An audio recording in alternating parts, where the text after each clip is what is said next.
କିଛି ନୂଆ ଶିଖିବା, କିଛି ନୂଆ ଜାଣିବା, କିନ୍ତୁ ବୁଝିବା, ପଢିବା ଏବଂ ପ୍ରୟୋଗ କରିବା, ସେଇଟା ହେଉଛି ଓଡ଼ିଆ ପାଠଶାଳାର ପ୍ରଚେଷ୍ଟା।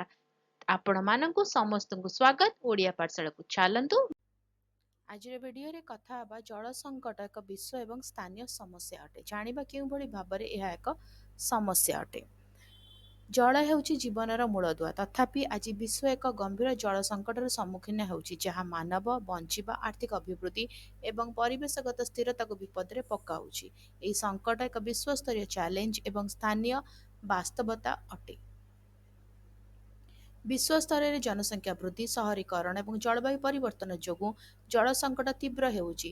ଜାତିସଂଘ ଆକଳନ କରିଛି ଯେ ପ୍ରତିବର୍ଷ ବିଶ୍ୱର କୋଟି କୋଟି ଲୋକ ଜଳ ସଙ୍କଟର ସମ୍ମୁଖୀନ ହେଉଛନ୍ତି। ଆଫ୍ରିକା ଏବଂ ମଧ୍ୟ ପ୍ରାଚ୍ୟର ଅନେକ ସ୍ଥାନରେ ନଦୀ ଏବଂ ହ୍ରଦ ଶୁଖି ଯାଉଛି, ଯେତେବେଳେ ଦକ୍ଷିଣ ଏସିଆରେ ଅନିଶ୍ଚିତ ମୌସୁମୀ ଏବଂ ଭୂତଳ ଜଳର ଅତ୍ୟଧିକ ନିଷ୍କାସନ ଅଭାବକୁ ଆହୁରି ଖରାପ କରିଛି। ଅନିୟମିତ ବର୍ଷା ଧାରାକୁ ଏବଂ ବୃଦ୍ଧି ପାଉଥିବା ବିଶ୍ୱ ତାପମାତ୍ରା ମଧୁର ଜଳ ଉପଲବ୍ଧତାକୁ ଆହୁରି ହ୍ରାସ କରାଉଛି। ସ୍ଥାନୀୟ ଭାବରେ ଜଳ ସଙ୍କଟ ଭିନ୍ନ ଭିନ୍ନ ଉପାୟରେ ପ୍ରକାଶ ପାଏ। ଭାରତର କିଛି ଅଂଶ ସମେତ ଅନେକ ବିକାଶଶୀଳ ଅଞ୍ଚଳରେ ଜଳ ସଙ୍କଟ ଏକ ଦୈନନ୍ଦିନ ସଂଘର୍ଷ ପାଲଟିଛି।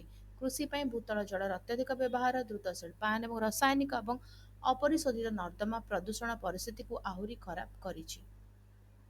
ପ୍ରବଳ ବର୍ଷା ସମୟରେ ସହରାଞ୍ଚଳଗୁଡ଼ିକ ଜଳବନ୍ତୀର ସମ୍ମୁଖୀନ ହୁଅନ୍ତି, କିନ୍ତୁ ଗ୍ରୀଷ୍ମ ଋତୁରେ ଉତ୍କଟ ଅଭାବ ଦେଖାଦିଏ, ଯାହା ସମ୍ପଦର ଦୁର୍ବଳ ପରିଚାଳନାକୁ ସ୍ପଷ୍ଟ କରେ।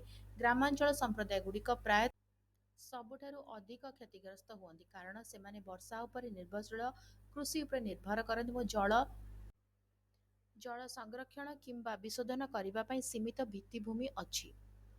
ଜଳ ସଙ୍କଟର ପ୍ରଭାବ ସୁଦୂର ପ୍ରସାରୀ। ମଧୁର ଜଳର ସର୍ବାଧିକ ଅଂଶ ବ୍ୟବହାର କରୁଥିବା କୃଷି ଅତ୍ୟନ୍ତ ଦୁର୍ବଳ। ଜଳ ସଙ୍କଟ ଯୋଗୁଁ ଫସଲ ବିଫଳତା, ଖାଦ୍ୟ ସୁରକ୍ଷା ଏବଂ ଗ୍ରାମାଞ୍ଚଳ ଜୀବିକାକୁ ବିପଦରେ ପକାଇଥାଏ। ସ୍ୱାସ୍ଥ୍ୟ ସମସ୍ୟା ମଧ୍ୟ ଦେଖାଦିଏ, କାରଣ ଲକ୍ଷ ଲକ୍ଷ ଲୋକ ଦୂଷିତ ପାଣି ପିଇବାକୁ ବାଧ୍ୟ ହୁଅନ୍ତି, ଯାହା ଫଳରେ ହଇଜା ଏବଂ ଡାଇରିଆ ଭଳି ରୋଗ ହୁଏ।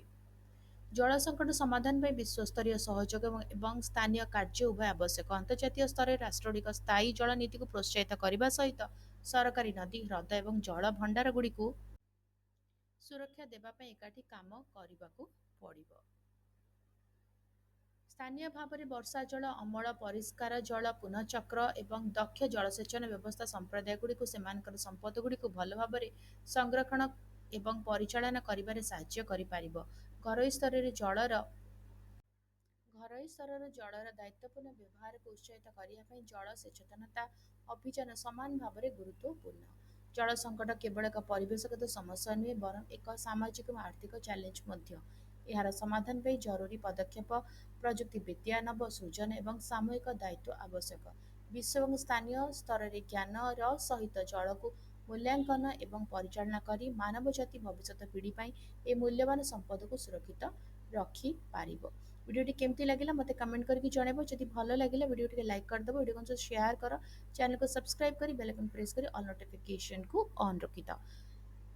ତାହେଲେ ରହୁଛି, ଦେଖା ହେବାକୁ ଭିଡ଼ିଓରେ। ଭଲରେ ରୁହ, ସୁସ୍ଥରେ ରୁହ, ମୋତେ ଅନୁମତି ଦେବ। ବାଏ।